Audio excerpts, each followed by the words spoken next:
Vai voltar. Amém, queridos? Amém. Vamos dar continuidade ao nosso estudo de Josué. Nós estamos em Josué capítulo 3, verso 10. Josué capítulo 3, verso 10 em diante. Fazendo só que nós já olhamos, nós estamos falando sobre Josué já está na beira do Rio Jordão, o Rio Jordão que está transbordando, e o Senhor fala com ele e ele transmite para as pessoas, para o povo, tudo que o Senhor tem falado. E a gente tem falado como é que será que era esse sistema de fala, porque ele estava falando para 3 milhões de pessoas. Será que ele tinha voz como de muitas águas, ele falava altão? Aí eu fiquei imaginando, se ele falava alto o suficiente para 3 milhões de ouvir na frente, os da frente iam ficar com o ouvido doendo. Ou se tinha algo sobrenatural, eu não sei te explicar. Eu sei que todo o povo estava ouvindo o que Josué transmitia. De alguma maneira, as pessoas elas ficavam sabendo ali num contexto meio que imediato que Josué estava falando. Josué capítulo 3, verso 10. Josué, abre aí. Josué 3, 10. Se quiser uma Bíblia de crente, você pode pegar aqui, tá, Lu? Eu estou precisando. Forjai a espada das vossas enxadas. Não. Josué 3, 10, não. Você tá muito na frente aí. Mas você tá ruim de pontaria hoje, hein, compadre? Josué! Eu estou vendo Você Joel. tá ele tem outro J. Josué 3,10 diz o seguinte: disse mais Josué: nisto conhecereis que o Deus vivo está no meio de vós, e que de todo lançará de diante de vós os cananeus, os heteus, os heveus, os ferezeus, os girgazeus, os amorreus e os jebuseus. Quem era esse povo? Esse monte de eu aí. Todo o povo que morava naquela região ali onde eles iriam invadir. Tá? Os povos que moravam ali. Eles são descendentes. Boa pergunta. Eu teria que ver a genealogia, não lembro de cabeça não. Tá? Mas eram os povos que moravam ali na região da Cananéia, aquela região ali de Jericó, onde eles iam invadir todo o terreno. O Senhor está se referindo aos povos que iriam ser entregues nas mãos dos israelitas.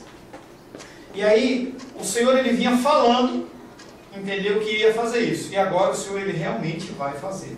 O Senhor, na semana passada, a gente falou sobre isso, o Senhor estava falando que Josué era como Moisés, mas também era só a palavra.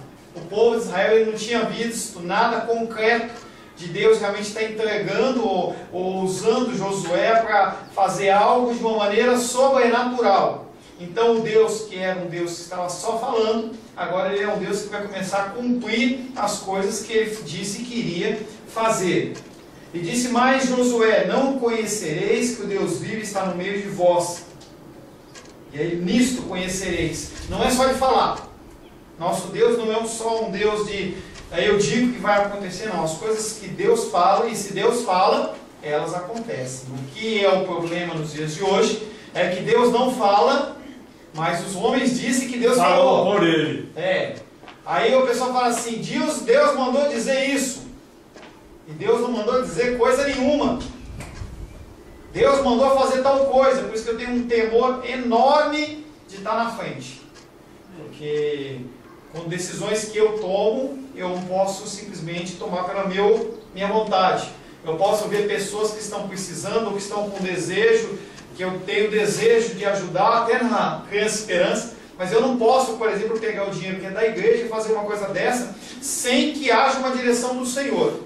E quando há essa direção, eu falo, eu recebo essa direção, que o Senhor tem me colocado como um instrumento, um canal, mas eu tenho que falar a vocês, e naturalmente o Espírito Santo vai testificar no coração de vocês, porque o Espírito Santo, ele tem que ser o mesmo que age em mim, ou age em vocês. É lógico que tem pessoas que, não é o nosso caso ainda, mas quando a igreja se assim aprover ao Senhor crescer, eles vão divergir das nossas opiniões, ou da minha opinião, e todo mundo tem direito a ter opinião. Mas o natural, o normal é que uma palavra que foi dada ao meu coração, uma direção que foi dada ao meu coração, encontre no coração de vocês a testificação, como foi na semana passada. Tem um projeto da Editora Fiel, já comentei com vocês, em que a Editora Fiel fala assim, adote um pastor. E aí não é alimento, não é cuidado de aluguel, porque ninguém faz isso por R$50, que é o valor para você adotar um pastor, mas é o intuito de você estar permitindo que eles recebam material didático, livros que a gente tem acesso, que eles não têm acesso. Pastores do interior do Piauí, eles não têm acesso, não têm dinheiro a ter recursos como comentários bíblicos, livros, então nós vamos poder estar ajudando. O Senhor falou no meu coração, eu trago para vocês, e quando eu vejo a cabecinha de vocês balancear assim, quer dizer, é legal, concordo. Então há testificação. Não concordo, tá? Mas a testificação tem que haver. E nesse caso aqui, o Josué está falando daquilo que Deus falou que ia fazer e vai fazer. E as pessoas elas estão ouvindo aquilo e entendem quem é esses cananeus, quem são esses heteus. Essas pessoas elas têm noção do que está acontecendo. Quem são esses povos? Eles sabem, apesar de não ter chegado perto de Jericó, eles sabem, talvez provavelmente pelo relato dos espias, que aquela fortaleza era intransponível à mão humana. Exército humano não tinha como fazer. O povo de Israel não tinha treinamento militar, gente. Tem que lembrar disso. Como hoje tem.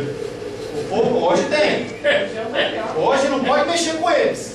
Entendeu? E aí a gente vê por que, boa citação, por que o povo de Israel desponta como uma potência bélica, não só em quantidade de armamento, mas em qualidade de armamentos. Por que a agricultura deles, sendo que eles trabalham, muita terra fértil por aí. Por que a agricultura deles dá 10 para 1, dá 100 para 1? Por que lá é próspero? Tecnologia. Porque eles vivem segundo os mandamentos do Senhor. Eles não fazem queimada. Eles cuidam da terra. A palavra de Deus fala assim, olha, você planta por um tempo, depois você para de plantar, porque a terra tem que descansar, tem que repor os minerais, tem que repor todas as condições de fertilidade da terra. Eles veem aquilo, eles falam, Deus está mandando fazer. Ainda é assim? Ainda é assim. Eles fazem. Eu já comentei com vocês, para você abrir alguma coisa lá de produto alimentício, não é você ir lá, eu quero abrir uma franquia no Pizza Hut, eu vou lá, e não é assim, gente. Aluga o ponto, não. Você vai ter que pedir permissão. Eles bebem até a água do mar lá, dessalga. Entendeu? Tecnologia. Então, se você quer abrir um McDonald's lá, entendeu? Você tem que pedir uma permissão. Aí um grupo de rabinos, pastor, o que tem a ver um monte de pastor judeu, porque o rabino é um pastor judeu, antes a gente fosse sabe como eles, né? Mas um monte de rabinos se reúnem e vão analisar o processo de fabricação do hambúrguer do McDonald's. Ele está de acordo com as normas descritas no Pentateuco? Pastor, isso aqui foi de 5.000 anos atrás. Está de acordo com a palavra de Deus? Porque a palavra de Deus ela se renova. Não está? Não pode abrir. Não, mas nós vamos dar milhões para você. Você pega o seu dinheiro e vai investir em outro lugar. Aqui não é bem-vindo. Ah, tem, você recebe um selinho de qualidade. Então as coisas lá funcionam dessa maneira. É por isso que a mente deles é mais desenvolvida, porque eles procuram viver segundo os caminhos do Senhor. Vai lá em São Paulo, vai ver se tem alguma loja judaica aberta no sábado, que é o dia que eles separam para o Senhor. Não abre. Judeu, mão fechada, como é que ele faz isso? Ele entende que ele trabalha 7 dias, e no 8º dia ele tem que adorar o Senhor. Seguindo as regras da palavra do Senhor. É assim que eles são bons na agricultura, são bons na tecnologia, é assim que eles são bons. Tá? Bons na poupança, no amealhamento. Eles não permitem que o seu próximo passe necessidade. Lembra do Silvio Santos? Há um tempinho atrás, estava com dificuldade. perigo de vender até o carnê do baú dele lá. De uma hora para outra, ele, o que aconteceu? Os judeus que se ajuntaram e investiram dinheiro naquela empresa e tomaram em juros negativos. Eles investiram porque a palavra de Deus diz, nós já estudamos, não furtarás. A palavra de Deus diz, não pode ver o irmão que está do teu lado passando necessidade e você não ajudar. Conceito bíblico. Aleluia. Conceito bíblico. É assim que eles vivem. Voltando para o nosso Josué. Disse mais Josué, nisto conhecereis o Deus vivo que está no meio de vós, e que de todo lançará diante de vós todos esses povos que nós já falamos. Primeiro, o nosso Deus ele é diferente dos outros deuses. Salmos 115, 5. Salmos capítulo 115, verso 5. Em diante. Tem boca e não fala. Tem olhos e não veem. Tem ouvidos e não ouvem. Tem nariz e não cheiram. Suas mãos não apalpam. Seus pés não andam. Som nenhum sai da sua boca. E aí a palavra de Deus exorta: torne-se semelhante a eles, aqueles que nele confiam. Torne-se semelhante a eles. E aí a gente vê, eu não estou falando de igreja católica só não. Pastores, líderes, que mostram caminhos que não são caminhos do Senhor. E aí você vê as pessoas falando igual, se movimentando igual, se vestindo igual, porque a palavra de Deus está se cumprindo. Você quer adorar o pastor em vez de adorar a Deus? Você quer seguir o que ele fala, mesmo que esteja fora da palavra? Torne-se semelhante a ele. Eu sou muito igual. Nascer faz assim, né? Não sei, mas você vê, se você for ouvir a pregação desses grandes homens, grandes no aspecto de ter grandes impérios, você não consegue identificar se essa pessoa é ele, se é o filho, se é o pastor fulano, mas a voz é a mesma. Porque quando você liga o rádio, você tem que identificar, não a voz de Deus, tem que identificar aquela voz que representa aquele império, aquela instituição. Então esse é o objetivo. Torne-se semelhante a eles. Então o nosso Deus não é como esse.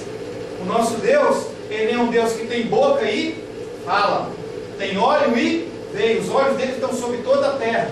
Os ouvidos dele não estão cerrados para não ouvir a tua oração e não ouvir o teu clamor.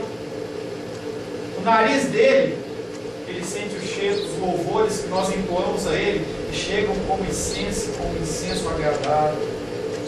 As mãos dele são mãos fortes. A mão dele, a concha da mão dele é uma concha de mão que consegue colocar todas as águas dos mares da terra. Os pés do Senhor são grandes, estão sobre o estrado que estão acima dos céus, do universo. Esse é o Deus. Esse é um Deus diferente do Deus que nós falamos. Então ele contrasta com esses deuses, que são os deuses desses cananeus, heteus, hebreus. Esses outros deuses são ídolos. Levíticos 19:4. Levítico, não é Levíticos não. Levítico 19:4.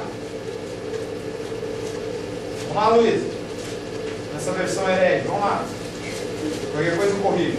Não se voltem para os ídolos, nem façam deuses de metal para vocês. Eu sou o Senhor, o Deus de vocês. Não vos virareis para os ídolos. O que é isso?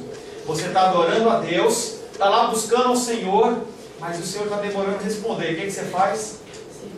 Opa! Tem uma estatuazinha aqui, tem um pastorzinho aqui que diz que vai me dar vitória. Não tem? Não tem? Eu estou falando absurdo, né? Estou falando absurdo. Você não ouve isso na televisão, né? Vem aqui que aqui tem a cura. Vem aqui que aqui tem a vitória. Vem aqui que é a libertação financeira. Vem aqui. Sendo que Deus não é o Deus que habita em templos de mãos humanas, feitos por mãos humanas. Haverá o tempo em que os verdadeiros adoradores adorarão o Espírito em verdade. Não vai ser em Jerusalém, nem em Samaria. Não é na casa, na semente de vida. Não é lá em qualquer lugar que o Senhor quiser usar, Ele usa. Não é o lugar onde você está que vai te levar a algo. Mas Ele está falando de você, está olhando para Deus, aí você... Olha o teu olhinho. Vai olhando. Ai, eu vou ter que dar uma olhadinha. Vai chegar lá, ajoelha, beija o pé. Beija o pé. Bem não faz, mal não faz. Não é bem assim não. Tá? Não, faz sim. Levíticos 19:4. Não vos virareis para os ídolos, nem fareis deuses de fundição, de metal. Não tem nada que você possa fazer que represente o nosso Deus. Esse Deus verdão. Eles não são nada. Eles são como o vapor. Jeremias 16:20. Aí, pastor, por que você fica lendo tanto texto bíblico? 16:20.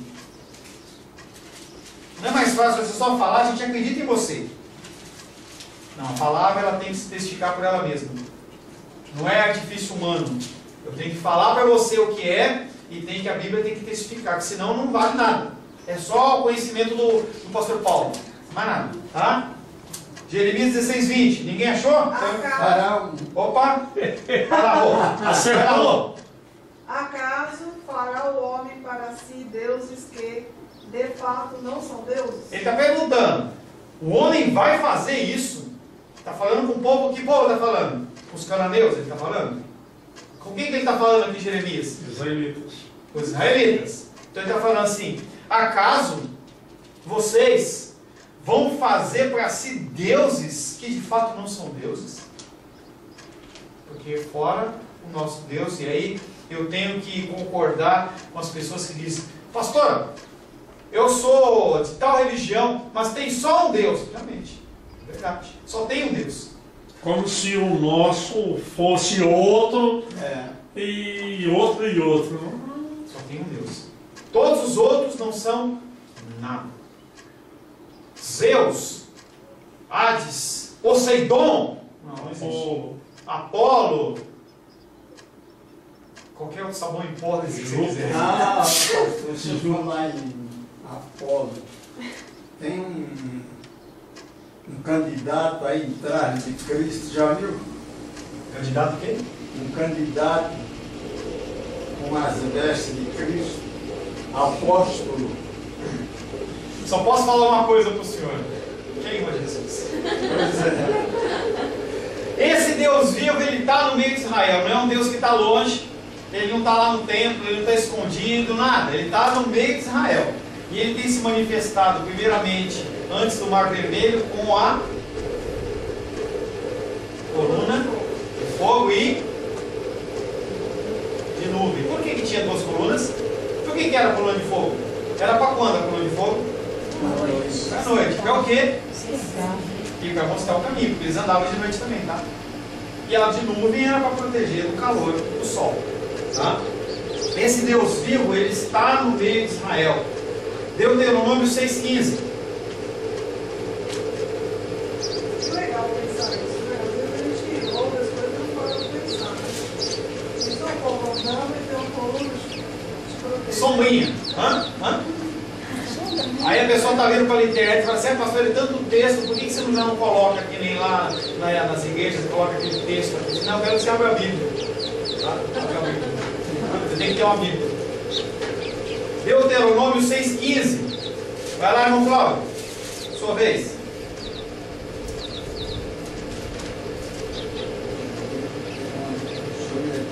Deixa 6,15.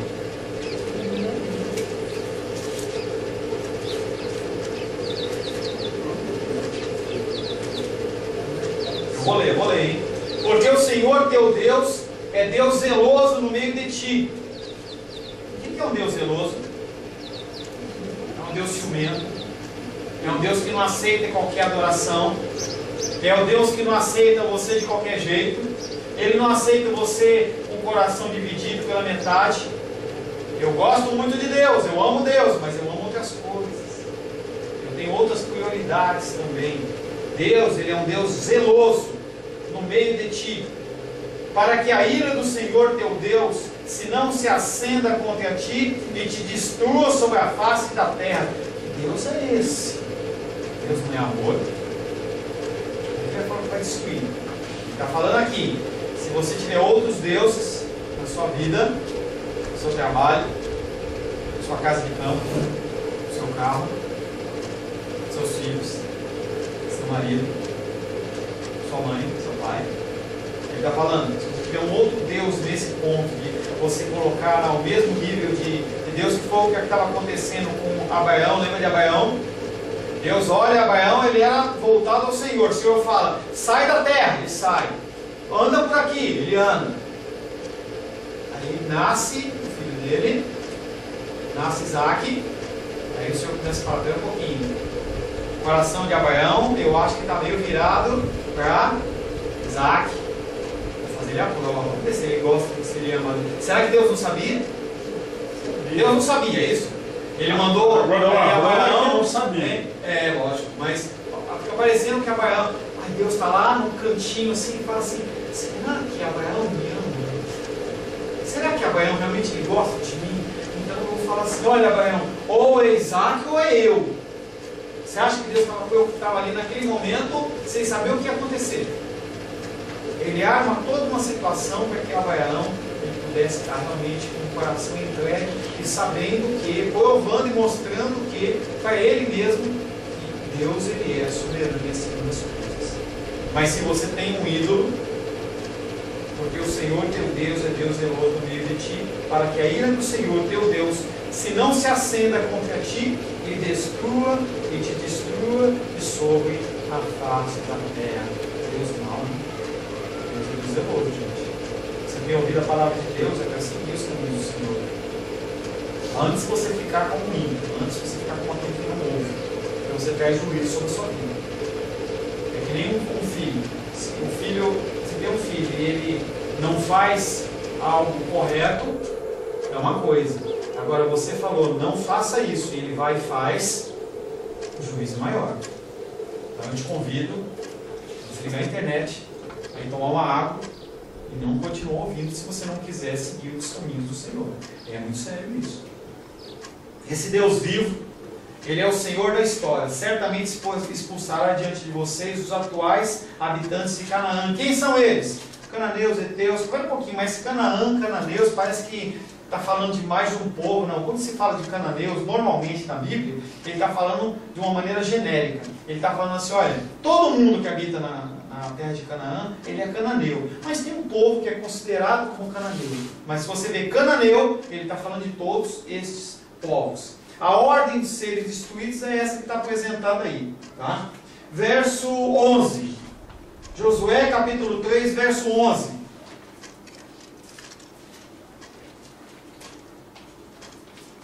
Josué 3, verso 11.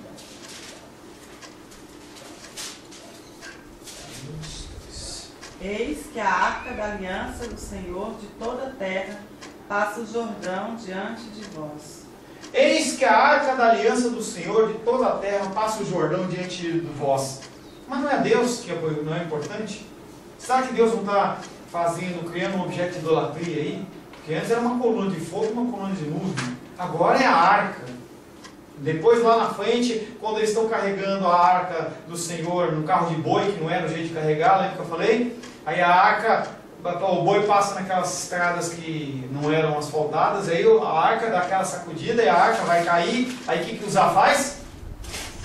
Tenta dar uma mãozinha para Deus. E aí o fogo desce. E aí as pessoas ficam, que isso? Ele só quis dar uma mãozinha para Deus. Deus não precisa de uma mãozinha. Tá? Deus ele não precisa de uma mãozinha. Mas o importante aí nesse texto, em Josué 13, é que a arca da aliança, ela representa o Senhor. Então quando você vê falando em arca da aliança, você vai entender que ali representa a presença do Senhor, como se fosse algo realmente santo, em que o Senhor ele se manifestava sempre onde estava a arca dele. Aonde está isso? Números 10, 35.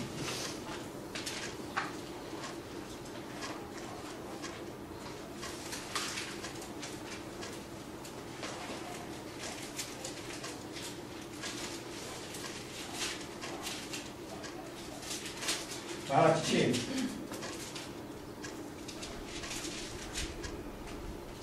Partindo a arca, Moisés dizia: levanta-te, Senhor, e dissipai os teus inimigos, e fuge diante de ti os que te odeiam. Falou da arca, falou de Deus. Era a representação da presença do Senhor. Partindo assim a arca, Moisés dizia: levanta-te, Senhor. Parece que Parece que Moisés está dando ordem para Deus. Ô Deus, levanta aí, não é isso que ele está falando. Ele está falando, levante-te no sentido, levitas, vocês que carregam a arca do Senhor, fiquem de pé. Levantem a arca do Senhor, não é Deus que está levantando. Levanta-se, Senhor. Eles colocavam a arca nas argolas, colocavam em cima dos ombros e caminhavam. E quando a arca do Senhor se movimentava, quando o Senhor se movimentava, o que acontecia? Eram dissipados todos os inimigos. No caso de Josué, quais são? Cananeus, heveus, Zeus, todos os Zeus desse povo que morava lá. Então, todas as representações de movimentou a arca, Deus se movimenta. Deus se movimenta, a vontade dele se cumpre. E a vontade do Senhor nesse momento que é limpeza total e completa da terra, que o Senhor assim vai determinar para o povo dele. A soberania do Senhor, de Deus, sobre a terra, oferece a Israel, o povo de Deus, a justa reivindicação da terra em que estão para entrar. Pastor, como é que é isso? A terra não era dos israelitas, a terra é dos Zeus, cananeus e companhia. Como é que funciona isso? Como é que esse povo vai chegar lá e tomar posse? Não está furtando? Tudo foi criado por ele, para ele e através dele. O Senhor determina. Deuteronômio 32, verso 8 e 9. Aonde está essa ordem? Onde está esse respaldo para esse povo invadir essa terra e não ser considerado como um ladrão que está furtando? Deuteronômio capítulo 32, verso 8 e 9. Quando o Altíssimo distribuía as heranças às nações, quem que distribuiu a herança? O Altíssimo. Quando o Altíssimo distribuía as heranças às nações, quando separava os filhos dos homens uns dos outros, ele fixou os limites dos povos, segundo o número dos filhos de Israel. Então o Senhor ele já tinha mapeado, o Senhor ele já tinha, usando um termo que o povo usa, grilado a terra do povo cananeu. O Senhor já dividiu, falou assim, olha, cada um vai ficar numa parte. É tão interessante essa divisão. Eu falava ontem na Ibraslândia, eu estava dando aula lá, é tão interessante, há um zelo pela quantidade de terra. Então, se cada um de nós receber uma porção de terra, aquela terra é sua. Essa terra é da sua geração, é dos seus descendentes. Você não pode vender, você não pode comercializar, é algo seu. Tem um evento interessante que, quando estava havendo a distribuição da terra, algumas mulheres foram conversar com Moisés e falaram assim, olha Moisés, a situação é a seguinte, nós somos da família tal e nós recebemos a terra, mas nossos pais morreram, não há homens nesse grupo aqui, só nós, e nós temos direito a esse terreno, porque quem deu foi Deus para a minha família. E aí Moisés vai consultar o Senhor, e o Senhor ele fala, não, realmente elas estão certas, elas têm direito a uma porção de terra. A única coisa que não pode acontecer, elas não podem casar com outras famílias, porque senão aquela porção de terra, ela vai ser uma porção de terra que vai sair do contexto da família de Dan, de Judá, de Zebulon, Gade, e aí vai, entendeu? Então cada tribo tinha uma porção, cada família dentro da tribo também tinha uma porção. Então se por exemplo eu estou devendo um dinheiro para a Luísa e eu não tenho como pagar, eu posso penhorar, digamos assim, a minha terra para pagar minha dívida com ela até a data do jubileu, que era uma data fixa. Então a minha terra ela poderia ser utilizada pela Luísa ou pelo meu credor pelo tempo até o jubileu. Quando chegasse no jubileu, ela era obrigada a devolver a terra para mim. Mesma coisa com escravidão, as pessoas elas podiam se tornar escravas. Olha, eu estou devendo um dinheiro para o irmão Sinomar, eu não tenho como pagar. Como que eu vou pagar? Eu vou trabalhar como escravo para ele. Até quando? No dia do jubileu. Naquele dia ele era obrigado a me liberar. Então havia um zelo muito grande em relação a isso da terra. Tá? Então, não foi da cabeça de Josué essa divisão, essa decisão, mas foi uma decisão decidida por Deus. Josué 3,12 fala assim: Tomai, pois, agora 12 homens das tribos de Israel, um de cada tribo. Por que Deus pega 12 e pede 12 homens? Porque ele estava querendo fazer a representação de que aquilo que iria acontecer, ela tinha sido passado para todo o povo de Israel. Cada um era um representante. Então, quando Josué ia falar, ou ele ia fazer o transporte da arca através do rio, aqueles homens eles seriam testemunhas fiéis do que estava acontecendo. Seriam testemunhas fiéis que iriam reivindicar os direitos dos seus clãs, das suas famílias. Então, aqueles homens eles são separados. Num contexto semelhante, quando eles vão mandar os espias ainda no tempo de Moisés, manda os espias para visitar a terra que eles iriam tomar posse. E aí um de cada tribo vai, incluindo Josué e Caleb. Vão 12. Eles identificam que a terra é uma terra que mana leite e mel. Eles identificam que aquela terra é uma terra muito fértil, muito boa.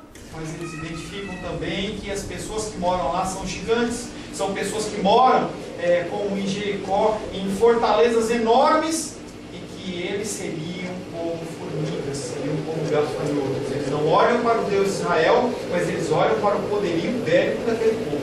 E apenas Josué e Caleb são as pessoas que falam: não, gente, esse povo realmente é poderoso, mas o nosso Deus é mais poderoso. E eles são os únicos que são permitidos a entrarem na terra prometida. Lembra daquele texto que a gente leu? Vai destruir, se você fizer, Deus é Deus zeloso. Então Deus ele elimina da face da terra a geração daquele povo que era um povo que não acreditava no Senhor. E era um homem de cada tribo, né? Um homem de cada tribo, porque era representante, irmão Cláudio. Então, quem é melhor para definir os interesses da família do Senhor do que alguém da sua família? Ou o Senhor, ou o Sebastião, ou o Fabrício, pessoas que vão representar. Espera um pouquinho. A minha parte, definida por Deus, ela tem que ser cumprida. Então eles pegavam um de cada tribo. Geralmente decano, decano, quer dizer, orientador, um dos mais velhos, sim, mais representativos. Eram pessoas que tinham capacidade para tomar decisões. Não eram qualquer banana. Eram pessoas ou idosas, entendeu? Ou anciãos, no sentido de mais sábios, ou pessoas que tinham poder de decisão na família. Poderia não ser um ancião, mas seria uma pessoa que teria um comportamento como de uma pessoa adulta e responsável, que se poderia responder. Porque aquela pessoa que tomasse posse, que nem reunião de condomínio, as pessoas não vão, mas quem vai decide. Então você tem que mandar sempre representantes que sejam capazes de representá-los no meio do grupo, inclusive a testificação de que Deus estava no meio deles. Porque imagina 3 milhões de pessoas, e nós não vamos dar tempo de a gente entrar aqui, nós só vamos ler o capítulo, verso 13, aquele milagre acontecendo, e as pessoas elas tinham que ter alguém que falasse para eles o que aconteceu. O que aconteceu? Será que foi um ato mágico? Será que foi Josué que fez algo especial? Ou realmente foi o que Deus falou? Aquilo é um jeito de testificar que aquelas pessoas, quando iam sentar em volta da fogueira, eles iam falar assim: olha, eu vi, eu sou o representante de vocês, eu vi, o que aconteceu ali foi isso. As pessoas, verso 13, porque há de acontecer que assim que as plantas dos pés dos sacerdotes que levam a arca do Senhor, o Senhor de toda a terra, pousem nas águas do Jordão, serão elas cortadas, a saber, as que de cima se amontoarão. Aí vai passar a geração, passa 1 ano, 5 anos, 10 anos, quem que vai falar? Eu vi. Ah, que isso, vai. O rio desse jeito, abriu, parou a água. Não, isso ia acontecer alguma outra coisa. Eles fizeram uma pontezinha, colocaram uma balsa. Não, eu vi. Eu sou o representante, eu vi. E a tradição deles era uma tradição oral. Então ele falava para o filho dele falava para o neto dele. É assim que continua a cultura judaica. A Páscoa deles continua sendo uma Páscoa em que eles falam da história. Eu chamo minha família, não é só para comer o peru não, gente. Não é só para comer a colomba pascal, não. Eles sentam desde o primeirinho, Sofia, pequenininha, mais novo, bebezinho. Desde o nascimento ele vai sentar e falar assim: olha, nós estamos comemorando a Páscoa porque nós éramos oprimidos no Egito tantos anos. O faraó, quem cuidava primeiro era José, depois que José morreu. Ele vai contando toda a história. Tem as pragas, aí o faraó não queria deixar. Aí no outro ano, mesma coisa. No terceiro ano, mesma coisa. No quinto, 10º, 15º, 20º, 30º, 70 anos, continua ouvindo a mesma história para ficar gravada no coração. Chega uma hora que a pessoa ouviu aquela história e ela vai ter capacidade. Ah, meu filho, minha filha casou, meu filho casou, então quando ele constituir a família dele, ele vai levar o que ele aprendeu toda a vida comigo para lá. E ele vai dar continuidade para a história. Mesma coisa aqui. Um de cada tribo, eram pessoas que iam propagar também os ensinamentos. Amém, queridos? Glória a Deus.